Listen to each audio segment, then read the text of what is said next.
Hi, my name is Troy Mersil. Today I want to talk to you about leadership communication and give you some strategies on how we can, as leaders, develop a team and communicate better in our workforce, to our clients, and in my particular case, as I'm a pastor of a church, to our congregations. Now, over the course of the last few years, we have seen leadership communication become a huge issue. And you may say, what are you talking about, Troy? Well, how are you as a leader, if you are a leader of an organization, how have you been able to talk with other people in your organization? How have you kept the morale up? How have you communicated with other people? For instance, today we're going to be taking this from how do we communicate when it comes to our website? And what do we need to do about leadership communication in developing a website?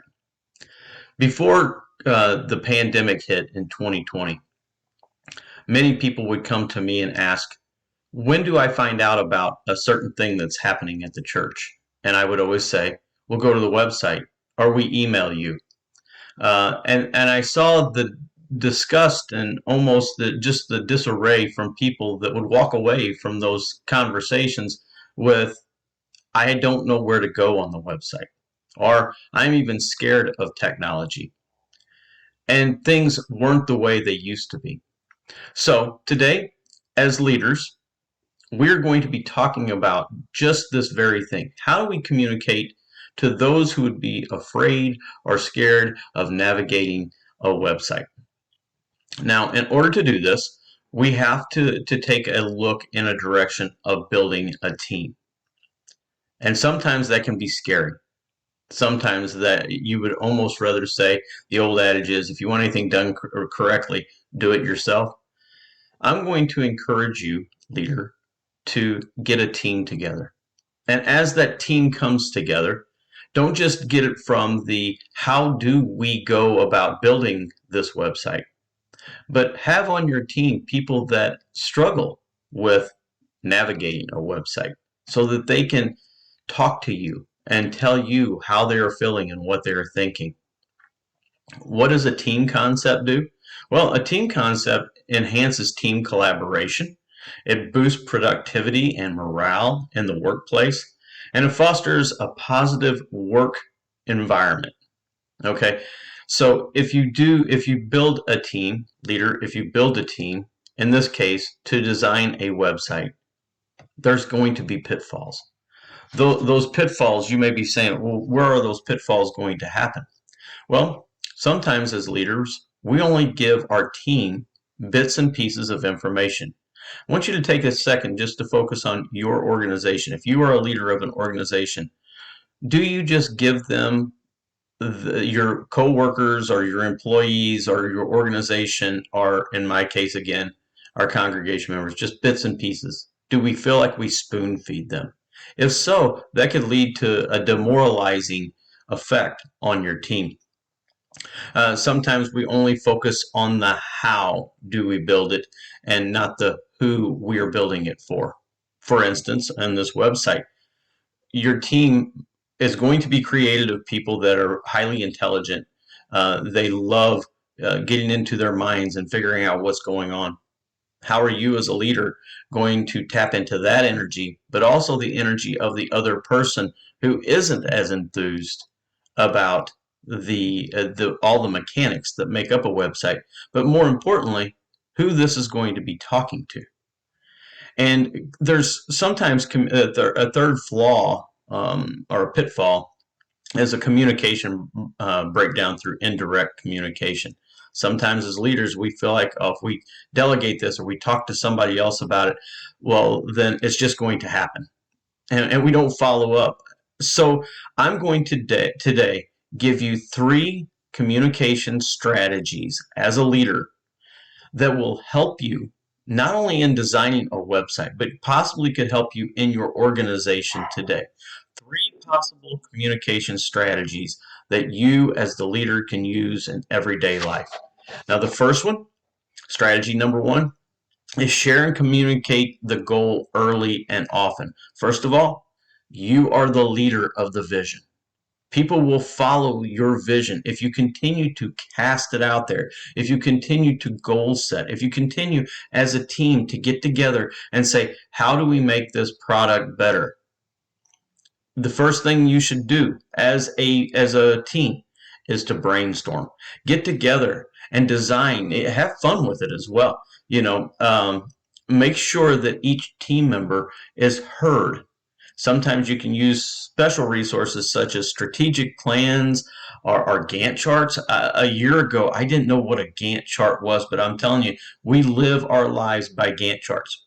And as a team leader, you can reflect back on the Gantt chart and say, this is where we're supposed to be, and this is where we are currently. Do we need to get better, or are we right on target? Use tools like personality assessments to understand your team members. And I would encourage you, leader, to do this up front. Don't wait until you get halfway through the project and then say, I'm going to do a personality assessment because I don't know my team. Make sure that you know the team and the other leaders know you. Doing a personality assessment test helps in that area.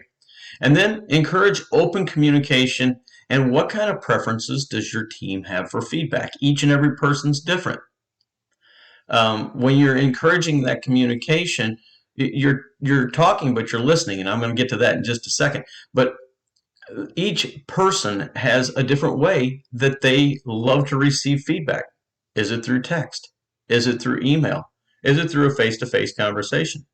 How often? Is it every day? Once a week? Once a month? How do you, as a leader, identify what your team members function well with and function at a high level with feedback? The second strategy is to listen intently to your team.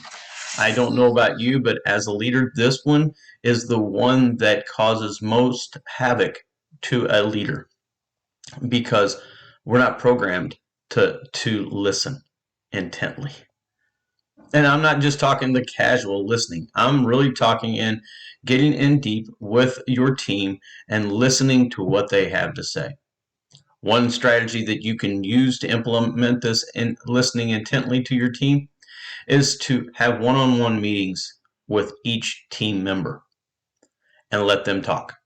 And as a leader, you will reform back to hearing something that they say and almost turning off your brain of saying, I need to fix it. I hear this, I need to fix it. As a leader, and if you develop this listening intently concept, it will be beneficial to you in the long run. After listening to this person talk, repeat back to them as a coach would do. This is what I hear you saying. Is this correct? How do you want me to help you with whatever you were talking about today? If I'm understanding you correctly, this is what you would like me to do. And then communicate their expectations directly, clearly, and confidently. Give them ownership and let them know you care.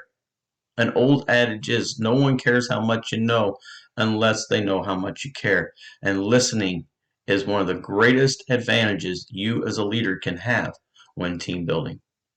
Strategy number 3 in leadership communications, and sometimes the breakdown that happens, is to continually provide resources, time to speak to the group, and most importantly, celebrate the wins.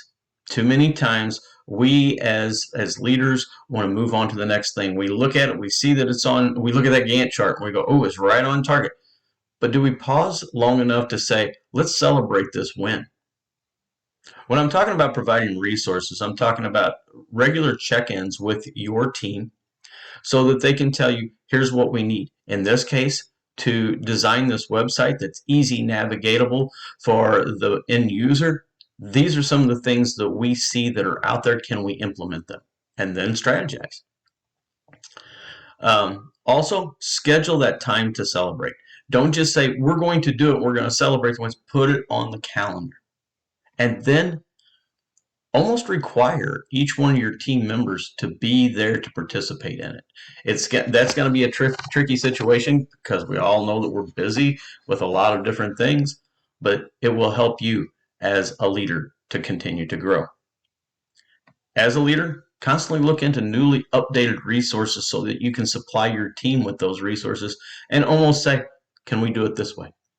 Will this work in what we're doing?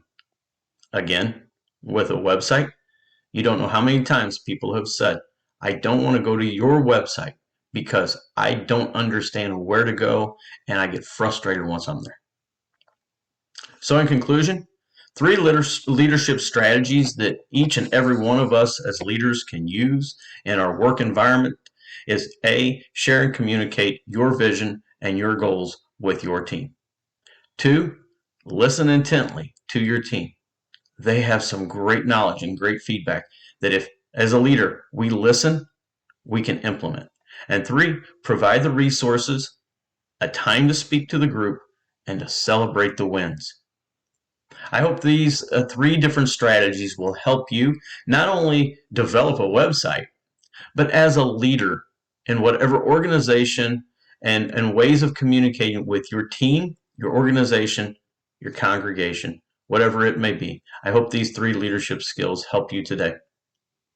Have a great day, and we'll talk with you real soon.